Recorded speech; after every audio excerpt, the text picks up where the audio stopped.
André Rieu had it all a fortune so huge, it could rival rock legends, castles fit for royalty, and sold-out arenas in every corner of the world. But behind all the glittering costumes, flashing lights, and standing ovations, there was a story nobody saw coming. André built an empire worth $40 million from classical music, alone something unheard of, even for the biggest pop stars today. But why then would this massive fortune someday become the very reason tears rolled down the faces of his closest family? André didn't start out rich. Growing up, he was just a kid who loved music. His dad was the conductor of the Maestro Symphony orchestra. So music was always around him, always part of his life. But André knew from early on that he didn't want to sit quietly in a stuffy concert hall. He wanted something bigger, louder, and far more exciting. He wanted crowds to clap, sing, and jump up from their seats, and step by step. André built exactly that in 1987. André took a huge risk that would either make him a legend or ruin him forever. He founded the Johann Strauss Orchestra, not some small group playing quietly for polite applause, but a full-on dazzling entertainment powerhouse. What started with just 12 musicians quickly exploded to over 60 performers from every corner of the globe. André didn't just play classical waltzes. He put on shows packed with everything from Strauss classics to the Macarena. And it worked. Fans loved it. Tickets flew off the shelves, and soon he wasn't just filling theaters. He was packing entire arenas and stadiums. Worldwide money poured in faster than anyone expected. By the early 2000s, André wasn't just successful. He was outselling massive acts like AC/DC Bruce Springsteen and Coldplay. His shows made millions per night, and his DVDs flew off shelves in every country. Fans traveled thousands of miles, paid huge prices, and cheered like they were at rock concerts. André's empire was booming, and his wealth ballooned, dramatically making him the richest violinist alive. But André didn't keep his wealth hidden quietly in the bank. Instead, he poured money into creating even bigger spectacles. In 2008, he risked almost everything he owned by designing a jaw-dropping $30 million stage for his concert at Schönbrunn Palace in Vienna. It looked like a fairy tale, covered in gold crystal, and lavish details exactly what fans dreamed of seeing from André Rieu. But that fairy tale almost cost him everything. The huge cost pushed him to the edge of bankruptcy, nearly wiping out decades of earnings overnight. André had taken risks before, but this one nearly broke him completely, but he refused to quit slowly, concert after concert. André climbed back, paying off his debts and turning his shows into even bigger successes. Within a few years, he was richer than ever, bouncing back stronger and smarter. He expanded his concerts into global cinema. Events, streaming performances in theaters, worldwide. Making millions more fans who couldn't fly to see him live. Flocked to cinemas paying premium prices to experience the excitement on the big screen. André's wealth didn't just recover. It doubled and then tripled, reaching a jaw-dropping $40 million by 2023. But André didn't build his fortune alone. His family was there from the start, especially his wife Marjorie, who was much more than just his partner. Marjorie designed the costumes, helped choose venues, and planned the dazzling stage sets that became famous worldwide together. They made every show unforgettable, creating an entertainment empire that became a true family business. Their son Pierre even stepped into a major role, becoming vice president of André Rieu Productions, turning the whole operation into something like a musical dynasty. André's shows became legendary, but he never forgot his roots. He lived in Mostar, in a castle built in 1452. Yes, an actual castle. This was no ordinary mansion. It was the legendary place where D'Artagnan of the Three Musketeers had his final meal before dying in battle. André had dreamt about owning it since childhood, and now he did. He poured millions into renovating every inch, turning it into a dream palace filled with priceless art, sparkling chandeliers and gardens that belonged in fairy tales. It was like something out of a movie, except André was living it every day. Even with all this wealth, André didn't slow down. He kept expanding his concerts, touring nonstop from Europe and America to Australia and Japan. Each year his tours grew larger, his audiences bigger, and his fortune multiplied. He wasn't just a musician anymore. He was a superstar, a global phenomenon whose brand grew into an unstoppable money-making machine. Yet, despite all the glitz and glamour, André kept one surprising habit, baking during the lockdown in 2020.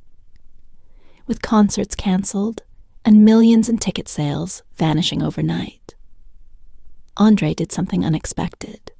He started baking cakes, sharing them with neighbors. It wasn't flashy or extravagant, just simple human kindness. A gentle reminder that behind the massive empire was a man who still valued community and simple joys. But there was more to André's fortune. André's empire depended on him performing nonstop, and when he fell sick in 2010 with a severe ear infection, everything nearly collapsed. Again, doctors were stunned. He hadn't gotten sick sooner, given how demanding his schedule was. For the first time, his family realized just how fragile this fortune was. Everything they built depended entirely on André's health. One illness, one canceled tour could cost them millions. Instantly, the pressure was enormous, but André recovered and pushed forward, refusing to slow down, determined to keep the music and the money flowing. Yet the stress grew, while fans saw smiling André, performing effortlessly behind the scenes. The family struggled with managing an empire worth tens of millions, facing risks nobody knew about. Each spectacular show was a gamble, costing millions in set designs, venues, musicians, and marketing. Any failure could threaten everything. André built Dot, then came another hidden secret. André's fortune wasn't just in concerts quietly. He'd been building an enormous real estate portfolio, investing millions into luxury properties around Europe. Fans knew about his Maastricht castle, but few realized just how vast his property empire had become. That Maastricht castle wasn't some random mansion. It had serious history attached. Built in 1452. It once belonged to Charles de Batz. Castlemore D'Artagnan, the real-life inspiration behind the legendary musketeer from the Three Musketeers. But when André first saw this place, it wasn't exactly luxurious. He first stepped inside at just 6 years old for piano lessons. And trust me, it wasn't love at first sight. The place was dark, falling apart, and kinda creepy. Definitely not where you'd imagine living your best life. Fast forward decades later.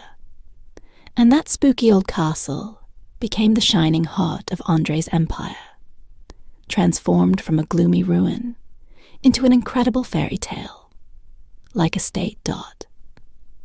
Inside his Maastricht castle, André surrounded himself with the kind of luxuries most of us only see on Netflix. Take his Stradivarius violin. This wasn't your average instrument made by Antonio Stradivari way back in 1692. André bought it in 2018 for a whopping $7 million. And this was his third. Stradivarius third. The first one he owned from 1667 was one of Stradivari's earliest pieces, but it was tough to play even. So André turned its challenging sound into gold, recording some of his greatest albums, with it owning multiple multi-million-dollar violins. André didn't just love music. He was playing in a league of his own.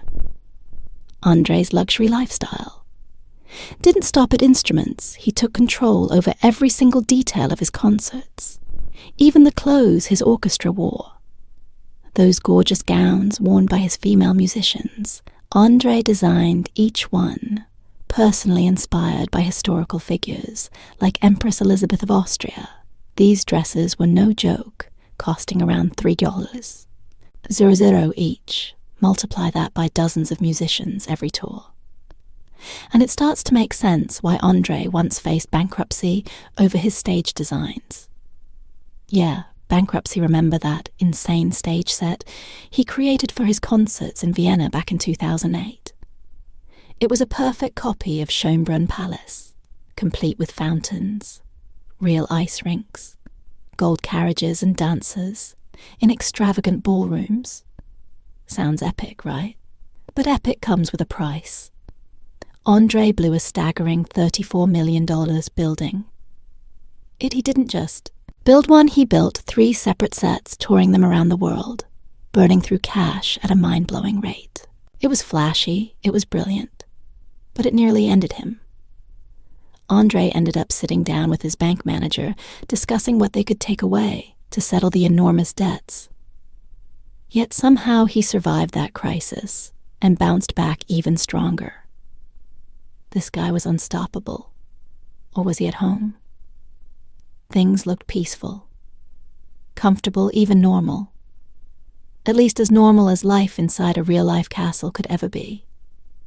André was married to Marjorie since 1975, and together they had 2 sons, Marc and Pierre. Their family photos hung proudly on the castle walls. Memories of simpler days when Andrea was just starting out.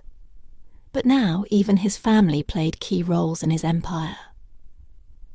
Marjorie wrote the scripts for his concerts, adding words to the music that touched millions around the world. Pierre. Their younger son stepped up big time, becoming vice president of André Rieu. Productions family.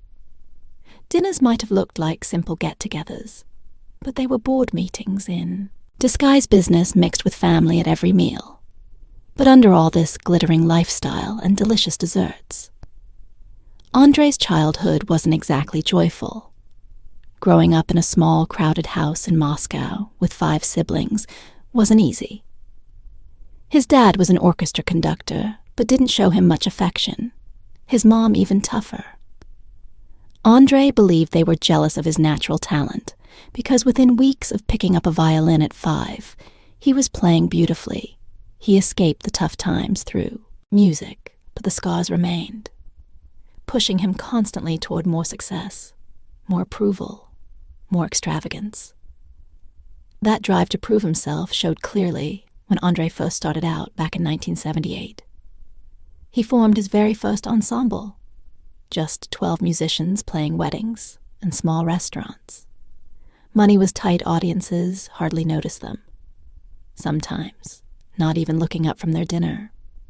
André almost quit music completely, even joking about opening a pizza restaurant. Instead, imagine André Rieu serving pizza. Paganini table, side violin in hand. But luckily for millions of fans worldwide, he stuck with music in 1987. André revamped his group, creating the now famous Johann Strauss Orchestra. He idolized Johann Strauss, the original waltz king, who proved musicians could also be business masterminds. Strauss had 5 orchestras running simultaneously. André settled for one massive orchestra, now the largest privately owned orchestra. Globally, they toured everywhere from packed stadiums in Europe to sold-out arenas across America and Asia. André's success exploded unexpectedly during one unforgettable soccer match. In 1995, Ajax was playing Bayern Munich in the Champions League final, and André cleverly bought 1 minute of live TV coverage during halftime to showcase his music. Ajax scored just before halftime, perfect timing millions. Watched André perform Shostakovich's Waltz No. 2 live on TV. The next week, he sold over 200. 0 CDs, launching him instantly from local musician to global superstar. One well-timed soccer goal changed everything for him with success. Came even bigger dreams. André poured millions into making his shows the most spectacular events possible. Fake snow balloon drops. Lavish ball gowns. Every show was an over-the-top celebration. He famously insisted on serving real champagne during performances, even though he didn't drink it himself, just to keep things authentic. Fans loved the spectacle critics raised eyebrows, but André didn't care. He wanted authenticity, no shortcuts, no pretending. Despite all this luxury, André kept things relatable. He collected Tintin comics, taught himself Spanish during lockdown by reading crime novels, and still treasured a simple toy truck from his childhood. This truck wasn't just a toy. It was a reminder of simpler days when he and his brother Robert built cars from scrap wood and old wheels. But André wasn't just some millionaire, collector living in the past. He had his eyes firmly set on the future, with his orchestra bigger than ever. Now officially the largest private orchestra on Earth, with 60 musicians, plus an army of support staff. André had bigger plans, much bigger. He wasn't satisfied with being the world's top classical superstar or selling 40 million albums. He wanted to achieve something no musician had ever done before. André wanted to play a concert on the moon. Yeah, you heard that right. The Moon André wasn't joking around. He even had a serious chat with billionaire Richard Branson about building a hotel on the lunar surface. Branson, famous for his wild plans, promised to get it done. And André, he fully intended to take his massive Johann Strauss orchestra, up their instruments and all, to play the world's first space concert. It sounded crazy until you remembered. This was the guy who made classical music, outsell Beyoncé and Metallica. If anyone could make a lunar concert happen, it was André Rieu. But how did André even reach this level of wild success and ambition? Well, unlike most classical groups relying on schools or rich donors, André built his orchestra entirely by himself back in the late 80s. He had almost nothing, just a wild dream and a handful of musicians who trusted him. André took huge risks from day one, with no sponsors or government support. He poured every penny he made from ticket sales and albums right back into the orchestra today. Running this massive operation cost him at least $1 million every month, without even counting touring expenses. That meant each performance had to sell out, and every album had to top charts, otherwise the whole thing would collapse. Overnight, André kept about 110 people permanently on his payroll, from musicians to lighting technicians and cooks, plus another 100 freelancers who handled logistics, travel and marketing worldwide. It wasn't just a business, it was a family, his second. Family one that traveled together around the globe, setting up and tearing down huge stage sets in arenas from Mexico City to Sydney. Each city required 9 enormous trucks, packed with lights, costumes, instruments, props, and equipment. His crew worked non-stop, often building the stage from scratch at 7 a.m., then tearing it down right after the 3-hour show. Finished around midnight, every performance felt like magic to the audience. But behind the scenes, it was hard, disciplined work. André ran a tight ship. No rock star antics allowed forget wild parties. His team traveled with their own chefs to eat healthy meals. And André himself took naps before each concert to keep fresh. He knew that one bad show, one tired night, could damage his reputation and cost millions after every concert. André insisted on celebrating with his musicians. Not wild champagne parties, just good wine and casual chats. This wasn't just business to André. It was his life's passion. This relentless work ethic paid off. Big-time André's album sales were incredible. Even in an era of streaming and digital music, his label Universal Music had been working with him for over 2 decades, and the partnership produced staggering results in 20 years. André sold more than 40 million albums. Worldwide numbers usually reserved for pop stars, not violinists, and despite predictions that DVDs were dead, André's fans still bought millions of them each year, especially those filmed during his legendary Mastic summer concerts. He filmed these performances each year, edited them carefully, and fans eagerly snapped them up, proving André's belief that his audience always preferred something real they could hold in their hands. André wasn't just a great musician. He was a master showman who understood exactly what his fans wanted. He regularly produced themed albums like his famous movie themes collection that included massive hits such as My Heart Will Go On. André admitted he rarely composed original music, preferring to take classics. People loved and rearranged them, adding his own personal twist. This formula never failed. Each album became a bestseller, fueling his empire and ensuring every musician and crew member got paid on time every month. But success at this scale wasn't easy to maintain. André constantly faced enormous pressure to keep filling seats and selling records without donors or sponsors. Every decision he made carried huge risks. He couldn't afford to slow down even during a global pandemic when concerts stopped. Andrea switched gears, baking cakes for his neighbors and community, keeping his spirits high and staying connected. He used the downtime to plan even bigger projects, like his ambitious movie screening, celebrating his 75th birthday in 2025.